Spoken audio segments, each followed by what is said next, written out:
In the heat of battle during World War II, a Japanese suicide bomber, or kamikaze, was hit before reaching the English heavy cruiser HMS Sussex and impacted the vessel's toughest spot, its belt armor. The event became the only recorded account of an aircraft hitting such a spot. Its indelible mark became a testament to the desperate attempt by Japanese forces to stop the American advance towards their land. The cruiser, on the other hand, remained intact.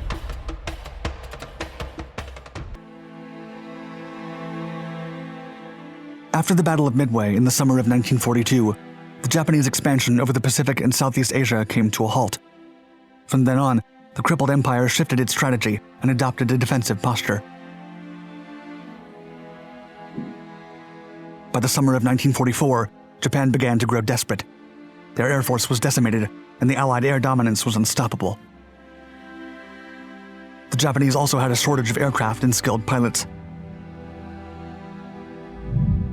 After the US captured Saipan in July of 1944, the skies were clear for B-29 bombers to unleash hell on Japanese cities. The civilian population was terrorized by the American bombings, and the Japanese Army and Navy resorted to a new strategy. Japanese naval captain Motoharu Okamura, in command of the Tateyama base in Tokyo and the 341st Air Group, proposed the use of suicide pilots to stop the American fleet. During an inspection, he told Vice Admiral Shigeru Fukudome, quote, "In our present situation, I firmly believe that the only way to swing the war in our favor is to resort to crash dive attacks with our planes. There's no other way. There will be more than enough volunteers for this chance to save our country, and I would like to command such an operation.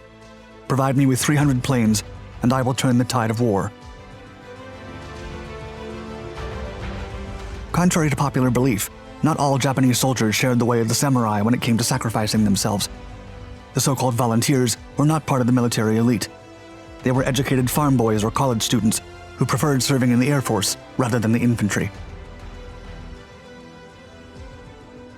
Still, the kamikaze pilots, named after the legendary divine winds that saved Japan from Kublai Khan's Mongol horde during the invasions of the late 13th century, descended from the sky for the very first time during the Battle of Leyte Gulf. It was October of 1944, and the first 24 volunteers of Japan's 201st Navy Air Group deliberately flew their Zero fighters into American vessels. The escort carrier San-Lo sank in less than an hour, taking the lives of more than 100 sailors. During the course of the battle, more than 5,000 kamikaze pilots sacrificed themselves to take down 34 ships. Captain Motoharu Okamura would later compare the pilots to bees when he said that, like a swarm of bees, they, quote, "die after they have stung." More than 1,300 Japanese aircraft would crash dive into Allied warships during the war, claiming more than 3,000 American and British lives. Nonetheless, the number of aircraft that failed to reach their objective was even higher, and one such misfortune occurred to the British country-class heavy cruiser HMS Sussex. On July 26, 1945, an American naval force was attacked by kamikazes in the Pacific. HMS Sussex was one of the targets. Although the Sussex crew managed to hit one of the Japanese aircraft, the kamikaze crash-dived into the roughest spot on the warship, its belt armor. Thanks to its layer of reinforced metal armor made to withstand projectiles, torpedoes, and artillery shells, the ship barely felt the impact. The strike only left a dent in the vessel, and to the surprise of the men on board, an impressive imprint of the Mitsubishi Ki-51 Sonya. The aircraft sank upon impact, and the imprint left on the Sussex became a legendary stamp of the battles of the Pacific Theater. In a curious turn of events, General Seishiro Itagaki, the commander of the Japanese garrison in Singapore, signed the Japanese surrender aboard HMS Sussex only a few months later.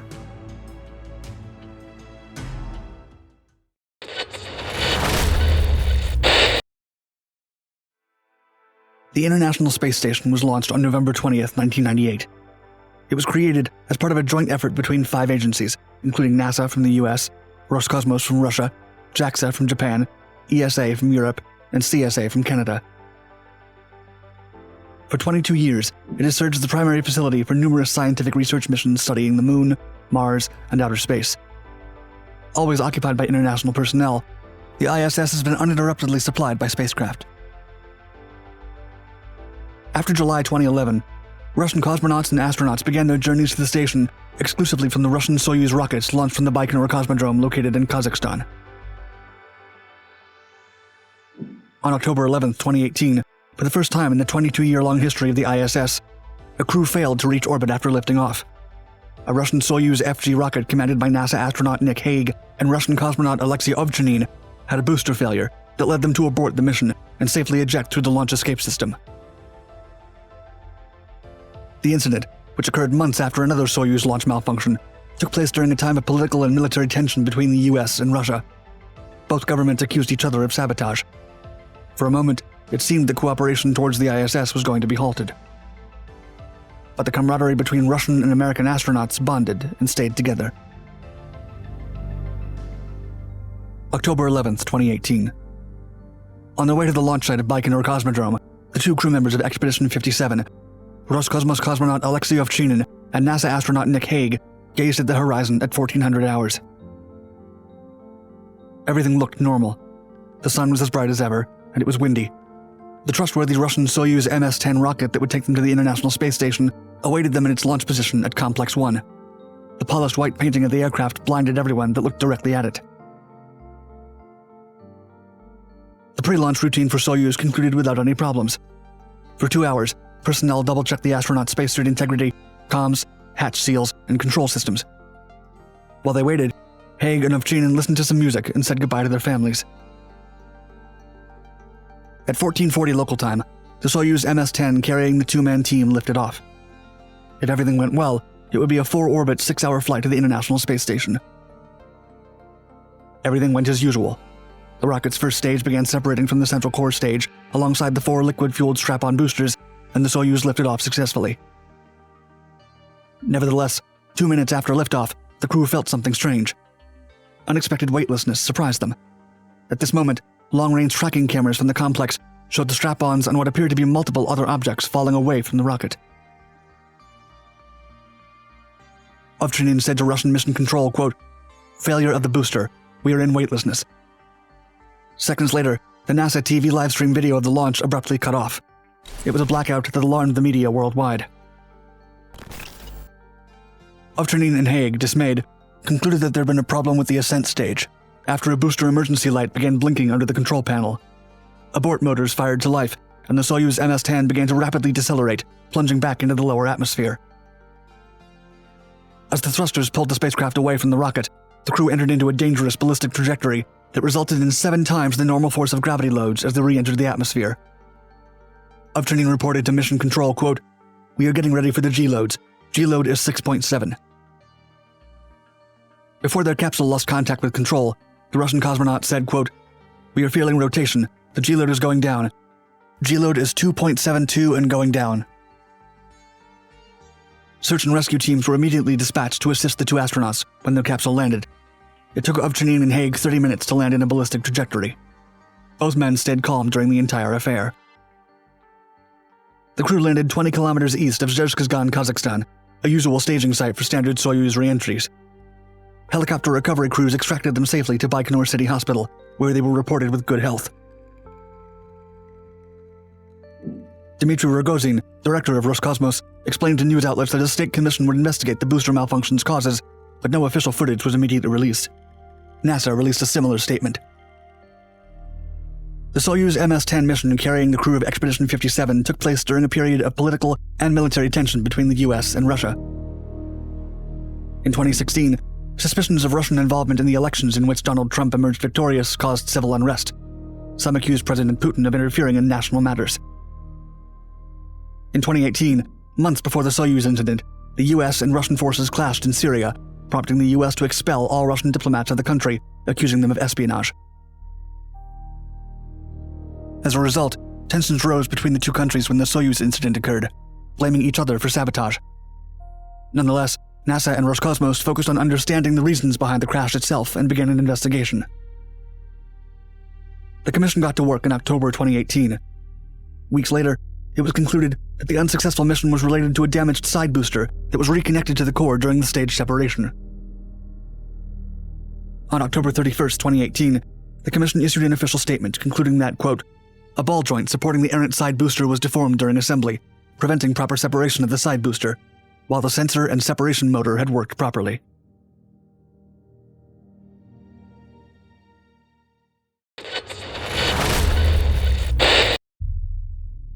The Battle of Chickamauga was fought for 3 days in September of 1863 during the American Civil War. It was the Union's most significant defeat in the Western Theater, and the battle with the second highest number of casualties after the Battle of Gettysburg. More than 35,000 men lost their lives, while around 100,000 troops were engaged in battle. Private Jacob C. Miller was one of them. During the gruesome battle, the soldier was shot in the face and left behind during a perilous charge. But to all the witnesses' disbelief, he rose from the battlefield with a hole in the middle of his forehead and made it back to Union lines with quite a story to tell.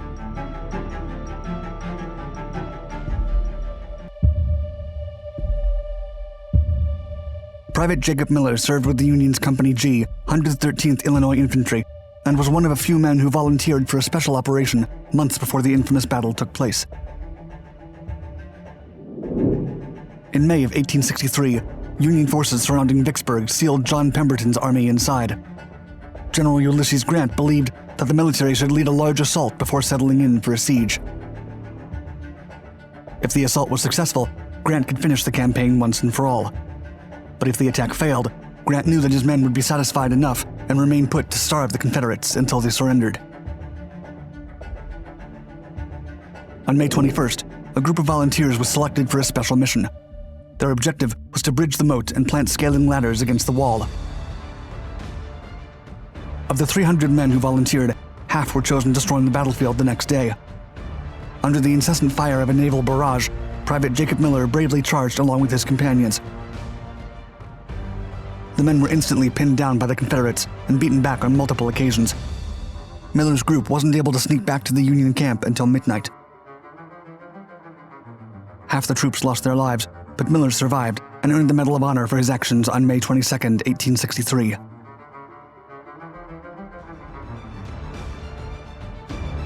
On September 19, 1863, Private Miller was shot in the face during the Battle of Chickamauga. He was hit in the middle of the forehead by a smoothbore firing buck and ball ammunition. Miller instantly fell to the ground. Soaked in blood, he was left behind by the rest of his unit. There was no way he could have survived, and his company retreated with the surviving men. The soldier would publish his first-hand account of the incident at the Joliet Daily News in 1911. He wrote, quote, "I was left for dead when my company fell back from that position. When I came to my senses some time after, I found I was in the rear of the Confederate line." Miller miraculously survived. He could barely feel his head or extremities, but he still made his way back to the Confederate line using his rifle as a staff. He continued, quote, "I suppose I was so covered with blood that those that I met did not notice that I was a Yank. At least our major, my former captain, did not recognize me when I met him after passing to our own side." After waiting for several hours, Miller was finally taken to a field hospital, where surgeons examined his wound and decided it was best not to operate on him. Refusing to be left behind or to be captured by the enemy, the headshot survivor marched with the wounded until he was spotted by fellow members of his company. They were all in disbelief. Miller attended several hospitals and begged doctors to operate on him, but they all refused. The pain was unbearable, but they feared extracting the bullet would be the end of him. Miller wrote, quote, "I suffered for 9 months. Then I got a furlough home to Logansport and got Doctors Fitch and Coleman to operate on my wound. They took out the musket ball. A few days after the operation, I returned to the hospital at Madison and stayed there till the expiration of my enlistment, September 17, 1864. The soldier would continue suffering the physical consequences of his service for years to come. 17 years after being operated on, a buckshot shell dropped from his wound, and 14 years after that, 2 pieces of lead came out. He lived to 80 years old. Miller finished his account by saying, quote, "Some ask how it is I can describe so minutely my getting wounded and getting off the battlefield after so many years. My answer is I have an everyday reminder of it in my wound and constant pain in the head, never free of it while not asleep. The whole scene is imprinted on my brain as with a steel engraving."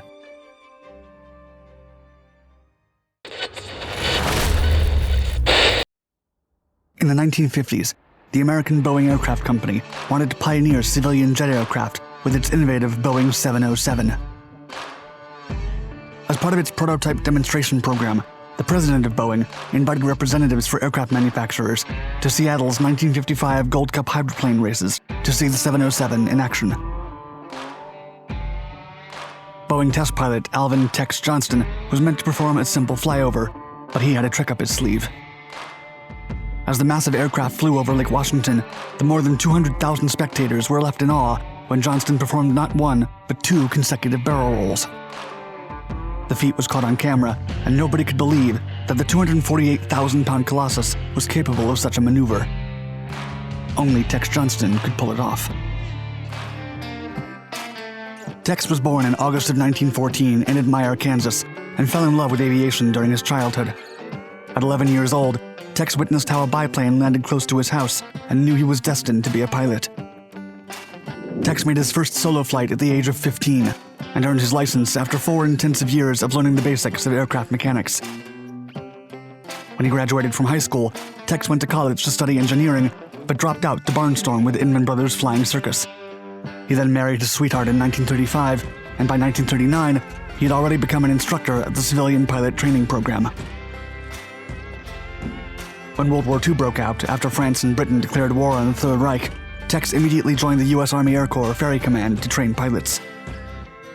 Then, in 1942, Tex became a flight test engineer at the Bell Aircraft Company to fly prototype aircraft, such as the XP-63, the P-39 Air Cobra, and the XP-59 jet.